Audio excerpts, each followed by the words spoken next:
Hello and welcome. I'm Clay Avery. Welcome to this special safety spotlight interview. We're here to talk today about a very interesting study regarding emergency services districts in Texas. Safety is proud to welcome Dr. Ray Perryman, who's president and CEO of the Perryman Group in Waco. Professionals with the Perryman Group bring expertise in finance, statistics, economics, real estate valuation, systems analysis, engineering, technical communications, and marketing, a lot of good stuff. Dr. Perryman himself holds a Bachelor's of Science degree in mathematics from Baylor University and a PhD from Rice University. He has more than 40 years of experience in developing systems, analyzing complex problems, and communicating effectively. The New York Times hailed him as the unofficial state economist, and Texas Monthly has called him the most quoted man in Texas. Earlier this year, the Perryman Group undertook a study of Texas emergency services districts, and we're going to talk to Dr. Perryman about kind of his findings and what can be analyzed from those. Dr. Perryman, welcome. Real quickly, can you give us, I know the study was quite comprehensive and detailed. Can you give us a synopsis of what your study found regarding ESDs? Sure. I mean, obviously, there's all kinds of good reasons to have emergency service districts around. What we looked at was the economics. What does it mean because of the cost effectiveness of these, that money remaining in the communities, many of these rural communities, and then circulating through those economies? What does that bring to us? We looked at a couple of cases in terms of how much savings you might have, a low case and a high case, for lack of a better name. Even in the low case, we found that it's about $300 million a year added to Texas gross product, and almost 3,000 jobs. And then in the higher case, it's almost $600 million in growth, probably about $585 million, and a little over 5,000 jobs, almost 6,200. So that's what ESDs are adding back into the community and creating economic value for that community that they serve. That's exactly right. Through the fact that they're saving the local residents, the local businesses, money in terms of the cost of having these services. Excellent. How did you, just real briefly, how did you conduct the study? Well, I'll try to give a quick version of that. Basically, we start with how much do they save? How efficient are they? And to do that, we took a survey of, pardon me, we took a survey of a number of or cities around the state that were in the same size category where you might expect them to provide this service to someone. They were nearby some of the emergency service districts we have now, and they had recent current available budget data. So we could calculate how much it cost them to provide these services. So we started with that and figured out how much is it costing the cities to provide this service compared to what it costs for an ESD to provide this service. Now, that's conservative in a couple of ways. One is, obviously, an ESD gets what they get, and they have to do everything with it. In a city, it's not uncommon to see some of the overhead, some of the accounting, some of the back office stuff allocated to other departments. And so you probably haven't picked up all the costs that are associated there. So we're being a little conservative from that standpoint. Also, we were a little conservative because, as you know, the property tax rate is capped at 10 cents per $100 valuation. That's the number we use. The average across all the service districts is about 8 cents, 8.2 cents.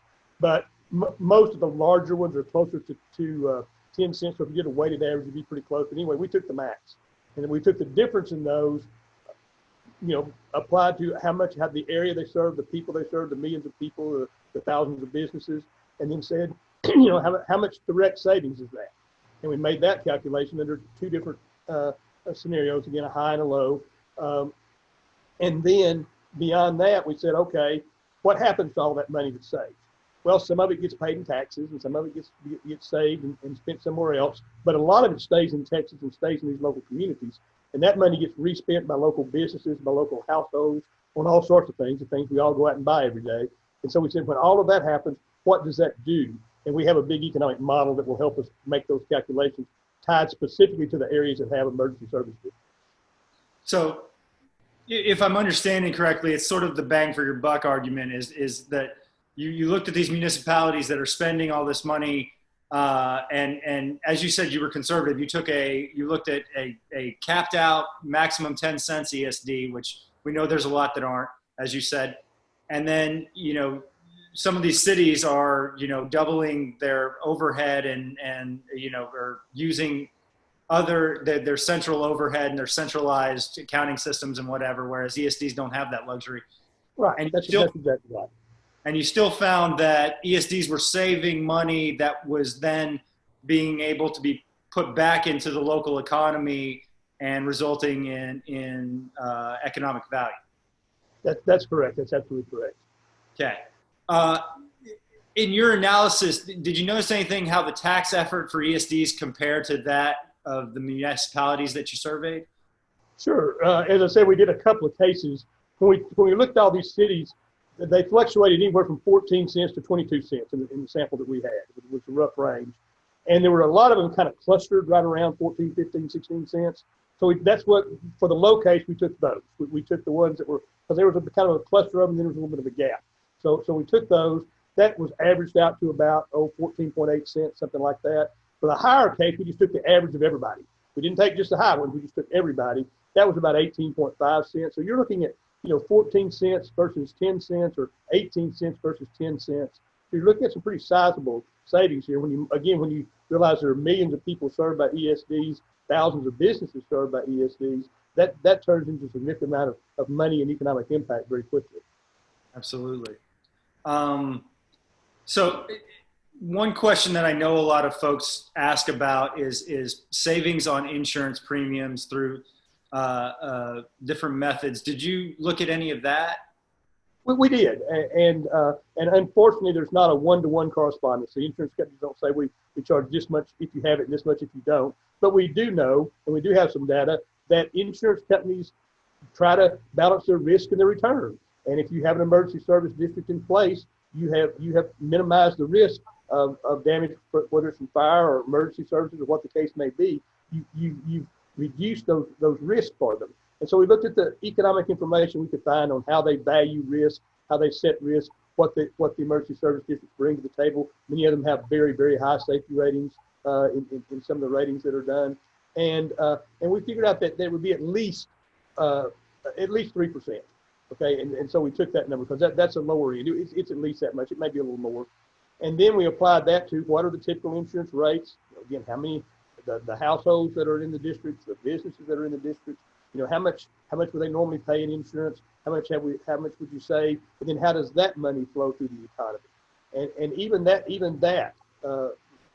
added about another 26 million in gross product, almost 27 million, and over 300 jobs, about 360 jobs. So very, very significant impacts here. So another way of saving property owners and taxpayers money is through the reduced risk and then these increased or decreased insurance premiums. Sure. I mean, if you just stop and think about it, I mean, if you have an area that doesn't have these services, or you have a volunteer fire department that depends on local fundraising or whatever, there's a lot of those around. The town I grew up in had one of those at the time.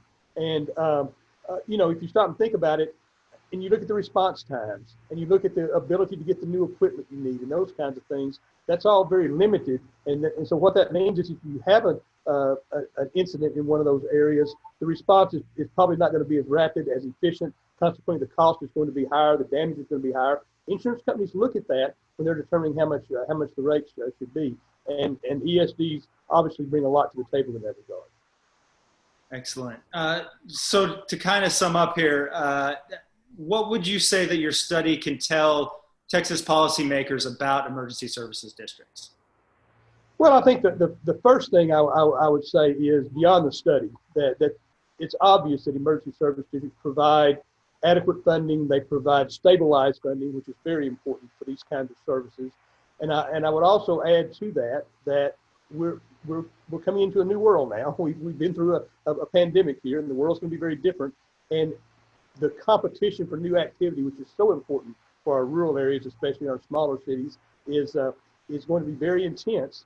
And one of the things companies are definitely going to be looking at now is what does your safety net look like? Do you have the things we need to function properly? And these are going to become even more and more important. So I think they're very important to future development. And then beyond that, the study we did shows they bring hundreds of millions of dollars and thousands of jobs in these communities.